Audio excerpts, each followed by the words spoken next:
So go all in.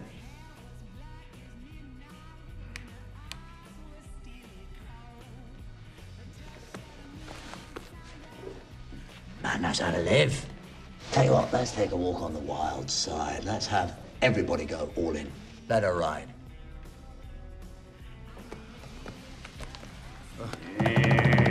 Now it's getting interesting. Best estimate, where's the pot right now? Just over $1 million. Yeah, that should do it. Let's make it really crazy. Everybody fold. Oh, I guess that makes me the winner.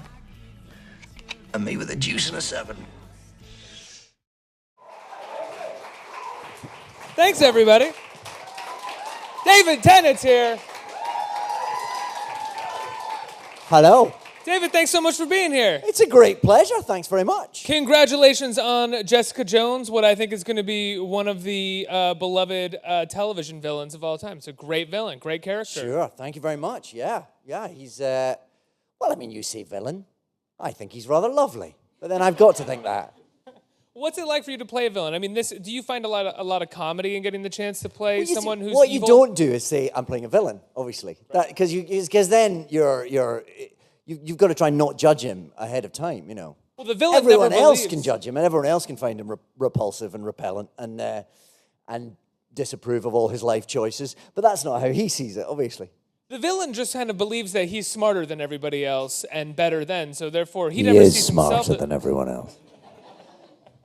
Yesterday we had the creator of the show, or the showrunner, Melissa Rosenberg, on, and she had said that she wanted you for the part the whole time, but initially you weren't available, and she was so happy because they came back to you and you were available. Were you aware of that? I wasn't aware of that, no. Really? Tell me more. That's all I got. That's all I got. I wonder who they went to in the meantime. What was the process like for you in getting this character? I just got a phone call out of the blue. Yeah, sort of the night before New Year's Eve last year, which is not really the sort of time of year you expect to get a new job. I got a phone call quite late at night. I mean, it wasn't, I was in London, so I guess it was LA time. And totally out of the blue, would you like to be a Marvel villain? Well, yeah, probably. So it just sort of went from there. Are you a Marvel fan? Are you a comics guy growing up? Yeah. Love the Marvel comics. Really? Very much so, yeah. Big Hulk fan when I was a kid, particularly. Yeah. But all of them. And I've read them on and off all my life. So, and then, of course, I've been admiring the Marvel Cinematic Universe expanding. And it's crazy the way that it's expanding. Yeah. It is, but it's right and proper. It's the sort of, when I was a kid reading these comic books, these are the movies and TV shows I dreamed of, I fantasized that we would have. We had that. We had the Incredible Hulk TV show with Lou Ferrigno and Bill Bixby. Anyone remember that? Everyone's far too young. Oh no, I remember the Hulk show. And I loved that. I loved that show, but it wasn't really the same Hulk that was in the comic books. It was, and there were no big supervillains. There was no budget for that show either. I guess there was a limited budget, and and I wanted him to be, fighting MODOK the Destroyer, but he was just sort of chasing some kids that were scrumping apples. It was all quite domestic. But now, of course, I guess technology has allowed these movies to become reality, and also they're being beautifully handled by the bods at Marvel. So this is another type of story that they can tell within that universe. Although it's a darker story, it's probably for a slightly more mature audience, perhaps, than some of the other Iron Man type movies. Absolutely, and I would also say with this, Marvel always gets the best talent for their properties, and with this, it is. I guess, yeah, you too, yeah. I guess, but with this, it is a darker version of the Marvel universe, but it still has that, they got the best writers involved. The DP is wonderful. The director's great. I've seen 7 episodes, and it looks phenomenal. Yeah. From the writing to the way that it looks to the acting. Do you want to talk about your character at all? Who he is? What you can say about him? What can I say? It's always the terror with something like this, because the spoilers are guarded so fiercely. Which is right, which I absolutely applaud, because drama doesn't work if you know what's coming next. So, but yeah, we're drilled. What am I allowed to say? You're drilled? Oh yeah. Can you talk about? I love hearing about the you drilling you get read the riot acts, and you sign 1 million non-disclosure agreements, but that's fine. What would happen if you let something slip? If like you didn't even mean to do it on purpose, but we were in this conversation and you were just kind of like, oh yeah, in this one he meets this guy or something There's like that. There's a series of electrodes that are implanted within my body, and everything I say is monitored from a bunker in Burbank. And if I say the wrong thing, they can take me out. So you zap, you seize, and you go down on the middle of our stage, right? Yeah. And depending on how bad it is, I might be able to get up and finish the interview, or I might just be wiped out. Oh my God, please spoil something. I want Really, it's messy. It's messy, and you don't want to see that, honestly. What can I tell you? Well, he's called Kilgrave. He's a character from the comic books. He's first appeared in Daredevil number, 62 or something, back in the 60s. Which the other day, somebody came up to me with a copy of it. A copy of the original Kilgrave comic for me to sign. I thought, you don't want me to scribble all over this. This is worth a fortune. I'll destroy the market value. So he showed up in the 60s in a Daredevil comic. And then he was more of a sort of traditional supervillain. He had his underpants outside his trousers, he wore the jumpsuit, and he had bright purple skin. That's his other thing, which he doesn't have, spoiler alert, in the TV show.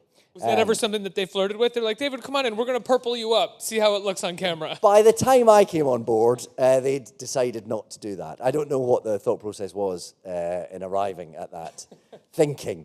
But I guess some things don't translate from the two-dimensional page to the live-action world in quite the way they might. I don't know.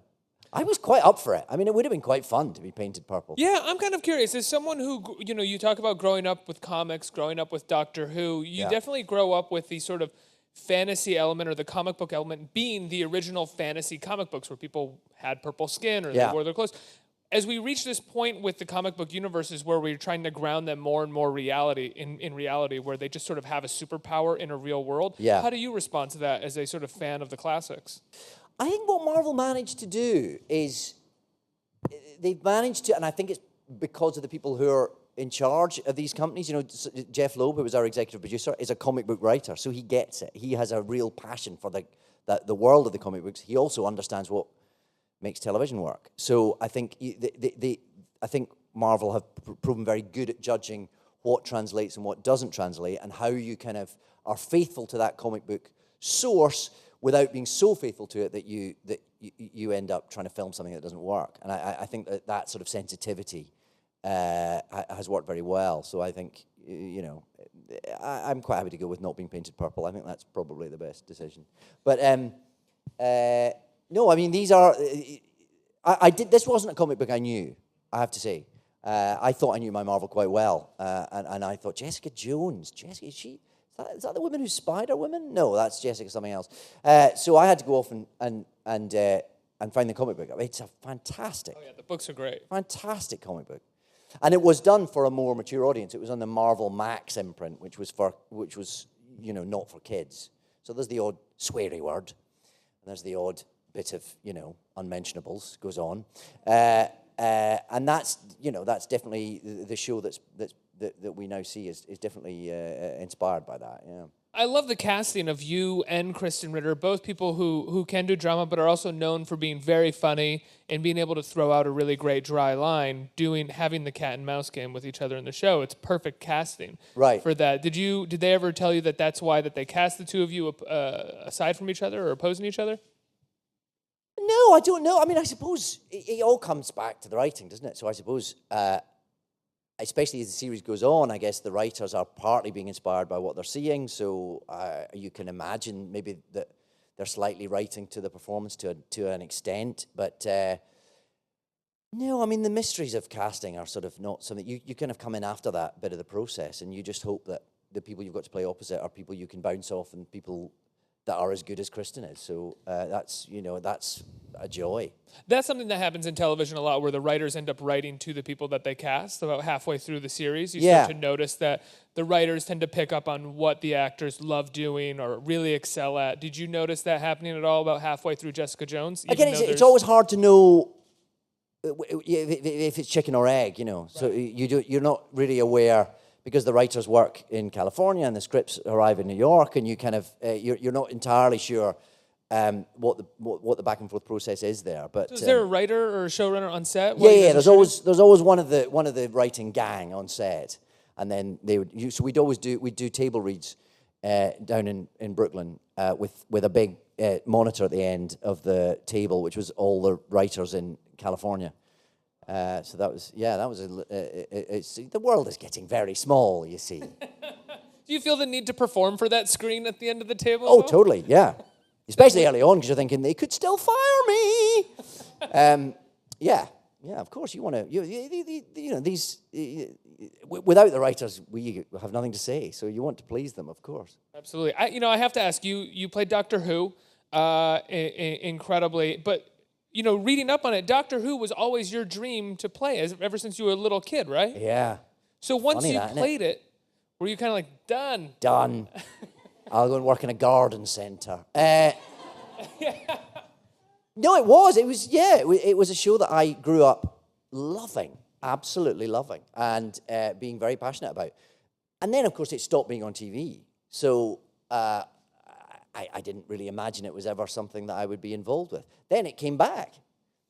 And then you think, oh, that's nice. That's not sort of, it'll come back, it'll last for a season, and then it'll disappear again. But no, it came back and was like the biggest show on British television. And I thought, oh, if I could just be in one episode. And then, things all transpired, and I ended up being in quite a few episodes. It was a very lovely thing. Did you, when you come into a series like that, do you bring a take on Doctor Who, on the character yourself? Do you? Well, again, it's that slightly difficult to unpick relationship between what's on the page and what you bring to it, and where those two sort of things meet, and how one then influences the next script that comes out, and it's a slightly sort of nebulous process. But yeah, inevitably, it's the sort of part that you have to sort of hit with a bit of your own energy. What led to your decision to sort of end your tenure as the Doctor? It was a mixture of things. Russell T Davies, who was the showrunner who'd brought me on board, he was leaving, so that felt like a very obvious moment to go with him. I'd done about 4.5 years. I just sort of thought, I'm loving this. This is a wonderful time in my life. These are sort of heady, intoxicating days. If I don't leave now, there will sort of never be a reason to leave, which is one choice. I mean, I could have just done Doctor Who for sort of 35 years and been quite happy. But then you also think, well, if I'm ever going to do anything else, I probably should leave now, because I don't want it. I want this always to feel like it was a special thing. I never want to be turning up for work on Doctor Who going, oh, another day, another Dalek. It was such a unique time that I wanted to always cherish it. And at the same time, you must have been nervous about leaving, though, because you are an actor, and an actor is a freelance gig, and you had a paid gig going on a few years there. Yeah. Oh, no, and I always believe that this job, any job I'm currently doing, is the last one. I never believe that there's going to be anyone's ever going to want to hire me again. So I live in a constant fear of unemployment and penury, of course. You poor desperate actor. It's true. It's a sad way to live. It is, definitely. It's a constant trial being me. It's very tough. How does that externalize in your personal life? This idea of your professional life. This is, it's rare to get me out, to be honest. I'm usually just under a table gibbering. But it's just part of it, isn't it? And you get used to feeling insecure, and you sort of miss it to an extent as well. That's the weird kind of contradiction in that you're always sort of chasing the next job and knowing that the next thing is coming up and it's a good thing and you feel good about it and that's the right decision.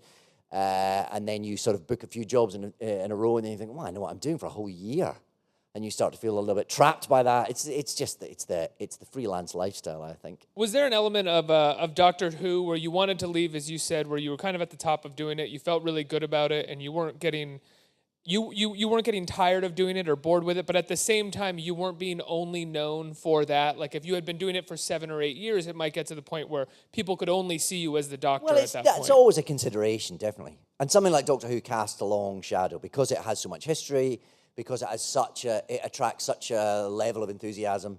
You're aware that even now, however many years since I moved on, it's still part of my life every day. We're talking about it right now. Exactly. Yeah. There we go. And as I often say, the first line of my obituary has probably been written. And that's fine. And you kind of know that when you're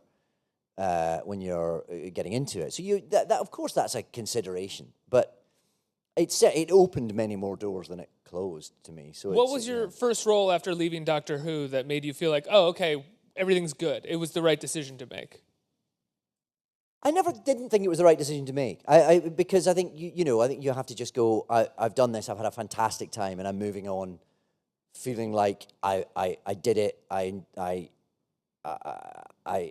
did it to the best of my ability, and I didn't break it. That's the other thing with something like that, which is something that's such a cherished property.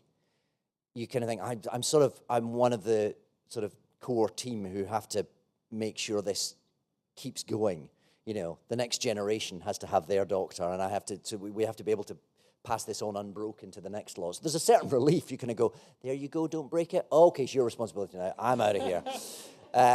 Because you feel responsible. You feel it's a pressure. It's a lovely pressure, and it's a privilege to have that pressure. But it matters that you hand it on in full working order. It especially matters to you. I bet someone who grew up with course, it. Yeah, as a fan of it. Yeah, I'd hate to think, I was the man that killed Doctor Who.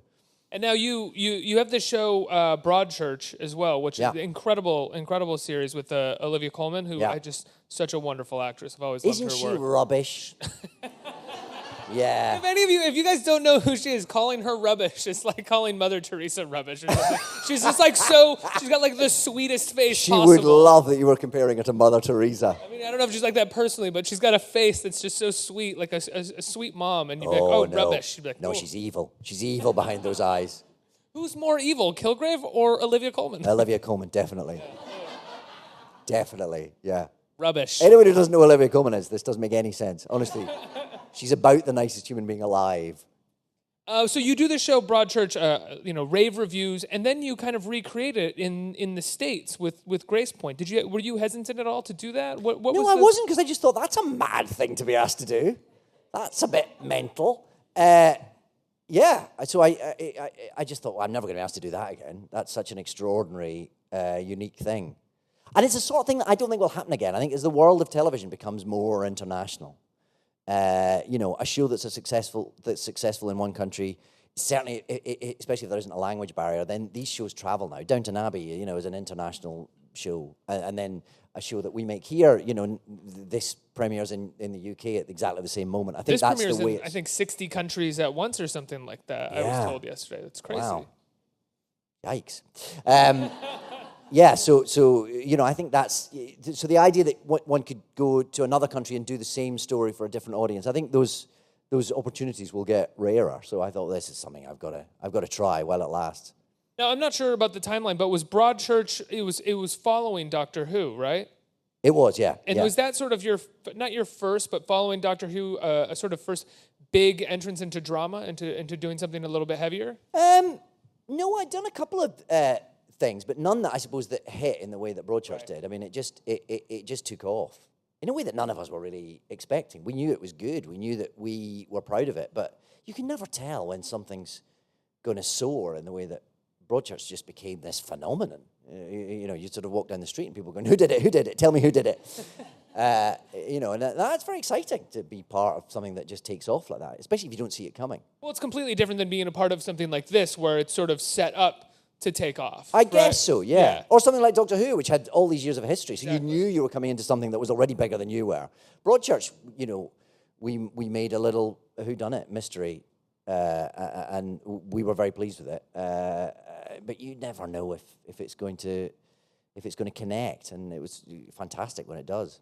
How is it going from doing something like Doctor Who, which is somewhat broad and theatrical in the performance? How dare you?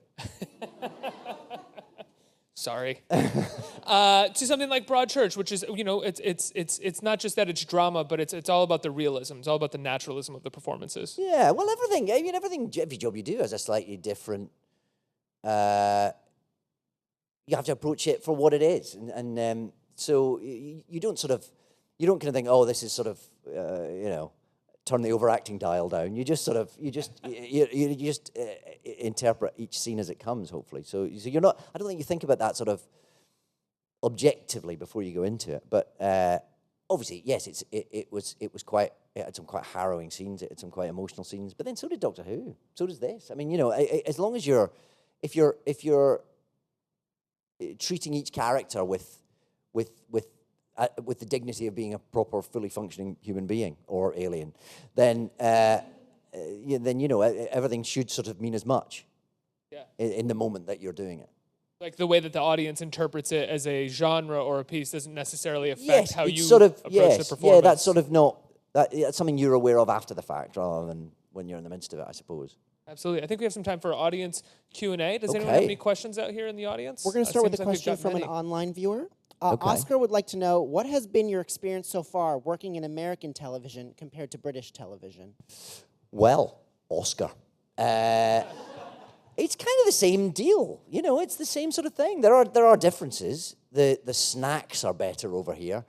And there's differences in the way the day works and the hours and things like that, but it's sort of the same thing. It's still, it's just a bunch of people shooting a scene and trying to do it the best they can. And there are so many people come back and forth now, actors and directors from the UK, from the US, from Australia. There's a sort of melting pot now of there's a very international cast on this. Yeah. And indeed, there were 2 directors who I already knew from the UK who were working on this. It's sort of the same job wherever you are in the world. Next question. Hi. Pleasure to see you here. Pleasure to see you there. So I'm going to put the pressure on you. Okay. If your character, Kilgrave, had a theme song to describe himself, what would it be and why? You sexy motherfucker! What would his theme tune be? I think that's what he thinks his theme would be in the show, by the way. Yeah. That's what he thinks his theme tune would be, but I think he thinks he's rather fun and classy and exciting. It's just everyone else realizes he's a total shit. But that's what's interesting about a character like this, because he genuinely doesn't believe he's doing anything wrong. Because he lacks empathy, because he doesn't understand that people are doing things because he's telling them to rather than because he wants them to. That's and that's what creates an interesting character. So he's not, I was sort of joking earlier about saying, he doesn't see himself as a villain, but he doesn't. He's just within his world of acquiescence. He can't appreciate that he's doing terrible things to people because like most real life villains. Well, I would exactly, say. Yeah. People who can't realize that they're being an asshole in a situation or yes, something like and that's that. intensified by the fact that everything he says to anyone around him, they do exactly what he tells them to do. So it's quite difficult to maintain a sense of human empathy in those circumstances. Next question. I'm Mitch. Hi. First, I have to say, you and Catherine Tate were magic. Well, thank you very much. Thank you. So I promised myself I would say that if I ever got the chance. Well, cheers. I'll pass that on. I have to ask a question. What was your favorite part of playing this character for you in this? Oh, favorite part? It's difficult to know. I mean, there's lots of great writing. There's lots of great scenes, which you'll get to see on Friday. I don't know. Maybe episode 9. I'll leave that with you. Oh, man, that's 2 episodes past where I've gotten. Oh, it gets much better. Better and better and better. It does. I agree. I mean, the first episode is great, but as the story picks up, it just progresses and gets better and better. And as you become a more richly involved character in the show as well, it becomes better as well. Once I show up, it gets much better. No, it is. It's one story over 13 hours, and it's beautifully calibrated across that time. Next question. Hi. First off, huge fan. How is it different playing Kilgrave, who's like kind of evil, as opposed to like all the heroes and good guys you've played in the past? Well, I suppose, like we've been saying, you don't really think about that. You just sort of try and play within the given circumstances of that moment, and you try not to. You try not forget. Well, what am I trying to say? You don't want to second guess the character, so you don't want to be playing Kilgrave thinking, I'm very evil now. I'm sort of, because then very quickly you're chewing the scenery and it all becomes a little bit fake. And actually, I hope, as you watch the series, despite the fact that Kilgrave is fairly irredeemable in many ways, that's not how he sees himself, of course. So you've got to try and play the sympathy of that person. You've got to find his weaknesses and his flaws, and that's sort of what you do with whatever character. And then so you try not to second guess them, I think, so the process is sort of the same, even if the end result is different. What's the most difficult character you've played? Can you calibrate that, or do you have? I would say it was Edgar in King Lear, which I did in the theatre in 1999. What about it was difficult? It's really difficult. It's a really difficult part. I don't know how well you know your King Lear, but it's a wonderful play, and Edgar's a wonderful part, but I didn't get it. Luckily, it's not on telly, so you'll never know. Is there? I'm always curious. Doing Shakespeare for an actor in the theater, is that more difficult than doing film and television? And does that help you prepare yourself better for the muscles that you're going to need to use in film and television? Well, it's difficult, I suppose. They are different challenges. Shakespeare's difficult because the language is, at first glance, slightly alienating. But then when you get inside that language, it's glorious because it has a scope and it has a poetry that when you're sort of when the language stops driving you and you start driving it, it's like jazz. It's like it's you've got that to have that articulacy at your fingertips is wonderfully empowering. It's terrifying, and it's terrifying because these are parts that have been performed for hundreds and hundreds of years by the greatest actors who've ever lived. So there's a sense of it being a bit of a kind of Olympic event that you're setting yourself up against, which is thrilling and also terrifying. But there's something about Shakespeare where I've always felt that in order to truly get the language, you almost have to be performing it or seeing it performed several times. Like these we plays, get the stories, we get the tragedies, we know Romeo and Juliet, they die at the end. But in terms of the language itself and the beauty of it, it's something that you have to hear being performed. They were written to be performed. They weren't written to be studied in classrooms. That doesn't mean they can't be studied in classrooms, and there are some very good teachers. There are also some bad teachers. It works when it's performed, especially because the language is difficult. It's hundreds of years old, and there are words that don't mean the same now, and there are things that aren't immediately apparent, and you can get the sense of that when you see it well performed, and it can fly, and it's Shakespeare has insights into what it is to be human that are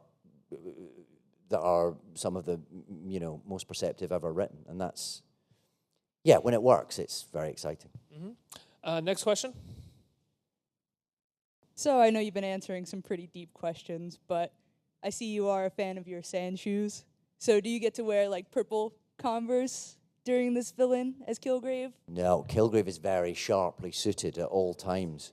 Yeah. So I think we got through also because the idea that he can compel anyone to give him anything he wants. There was a sort of decision made quite early on that every time I appear, I'm in a different suit.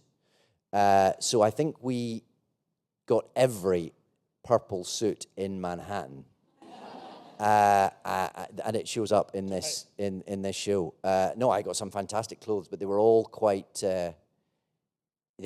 smart. Yeah, I don't think I wore a trainer for months. A dark purple too, not like a Nicholson in the first Batman purple. They're usually like a kind of a darker. I think we get through all the purples, to be honest. I think by the end, we're nudging into navy because I think we exhausted all the possibilities.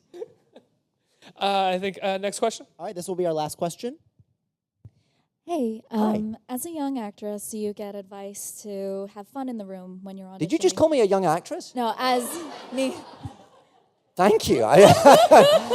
I'm thrilled. You're a young actress. Sorry. We're told to have fun in the room when you audition. How do you have fun with a serious role? Oh, I don't know how you do. Auditioning's a nightmare, isn't it? It's just horrible. Do you shake the hand of the casting director? Yay, nay? I will shake whatever gets me the job.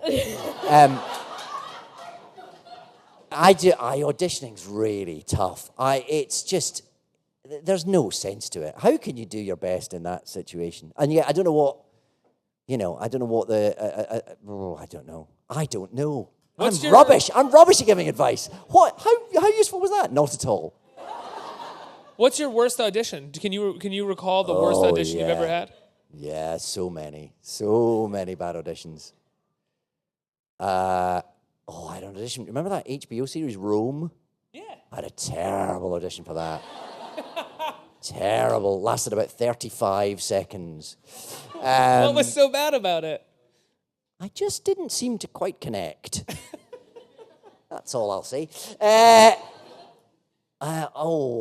Lots of them. I remember early on.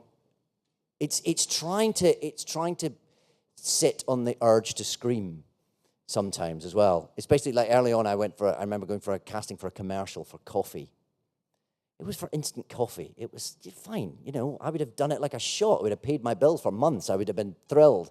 But you go in and you sit down and you go, we're not. And this director goes, we're not making commercials. We're making mini motion pictures.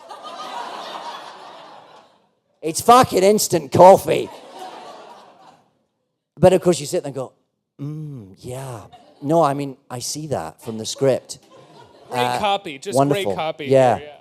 And then you have to go, 3 types of the finest coffee beans. Yeah. It's Brando, basically. There's been lots. When you're auditioning, it's one of those things where, hearing her talk about it, you're in a small room. You're essentially in an office for the most part with auditions, right? Yeah. And you're expected to sort of bring it somehow. It's got to feel so stifling. I did one once which I have to say, I finally stood up for myself. They went, so they audition for this film tomorrow morning. Okay, yeah.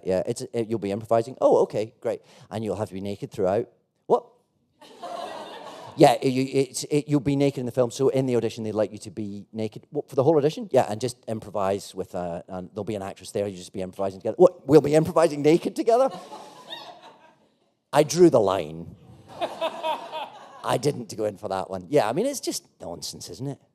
You can imagine the director of the cast. Yeah, make them naked too. We'll see what happens. That'll be funny. Yeah, if they're not going to be naked, they can't come into my rehearsal room. Tell you what, I won't bother. Well, David, luckily you didn't have to audition for Jessica Jones, right? Congratulations on the part and a great show. Thank you very much. Thank you. Comes out this Friday. Everyone's going to watch it. David Tennant, thank you so much.